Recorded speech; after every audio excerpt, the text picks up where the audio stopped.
Hello guys, welcome back to my channel कुछ तुम कहो, which means say something of your life from your side. It's a short story written by Katherine Mansfield, The Doll's House. The Doll's House, written in 1922. When dear old Mrs. Hay went back to town after staying with the Burnells, she sent the children a dollhouse. It was so big that the carter and Pat carried it into the courtyard, and there it stayed, propped up on two wooden boxes besides the feed room door. No harm could come of it.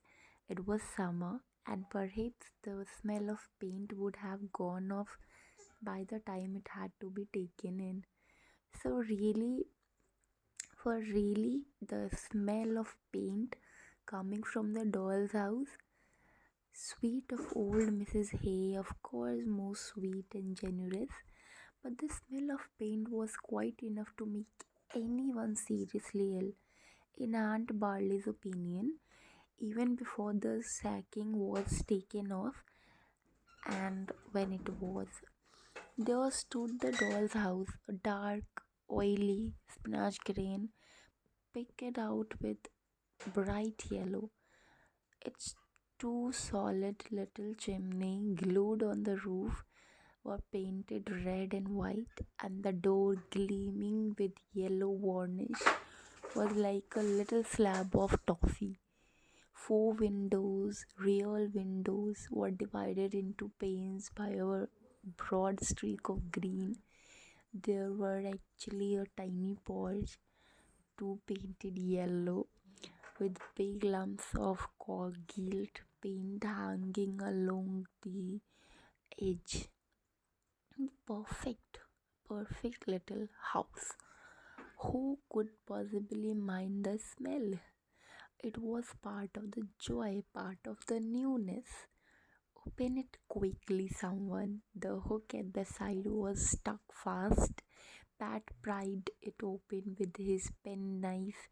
The whole house front swung back, and there you were, gazing at one and the same moment into the drawing room and dining room, the kitchen, and two bedrooms. That is the way for a house to open. Why don't all houses open like that? How much more exciting than peering through the slit of a door into a mean little hall with a hat stand and two umbrellas. That is it, isn't it? What you long to know about a house when you put your hand on the knocker. Perhaps it is the way God opens houses at dead of night when he is taking a quiet turn with an angel. Oh, oh, oh.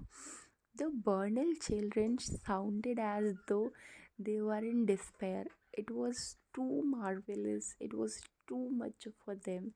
They had never seen anything like it in their lives. All the rooms were papered. There were pictures on walls painted on the paper with gold frames, complete red carpet covered all the floors except the kitchen, a red plush chair in the drawing room, green in the dining room, tables, beds with real bedclothes, a cradle, a stove, a dresser with tiny plates, and one big jug. But what Kezia liked more than anything, what she liked frightfully, was the lamp. It stood in the middle of the dining room table, an exquisite, exquisite little amber lamp with a white globe. It was even filled already for lighting, though of course you couldn't light it. But there was something inside that looked like oil and that moved when you shook it. The father and mother dolls, who sprawled very stiff as though they had fainted in the drawing room, and their two little children asleep upstairs were really too big for the doll's house. They didn't look as though they belonged, but the lamp were, was perfect. It seemed to smile to Kezia to say, I live here. The lamp was real. The Burnell's children could hardly walk to school fast enough the next morning. They burned to tell everybody, to describe, to well, to boast about their doll's house before the school bell rang. I am to tell, said Isabel, because I am the eldest, and you two can join in after. But I am to tell first. There was nothing to answer. Isabel was bossy, but she was always right. And Lottie and Kezia knew too well the power that went with being eldest. They brushed through the thick buttercups at the road edge and said nothing. And I am to choose who's to come and see it first. The mother said I might, for it had been arranged that while the doll's house stood in the courtyard, they might ask the girls at school, two at a time, to come and look, not to say to tea, of course, or to come traipsing through the house, but just to stand quietly in the courtyard while Isabel pointed out the beauties. The and Lottie and Kezia looked pleased, but hurry as they might, by the time they had reached the tarred palings of boys' playground, the bell and had begun to jangle. They only just had time to whip off their hats and fall into line before the roll was called.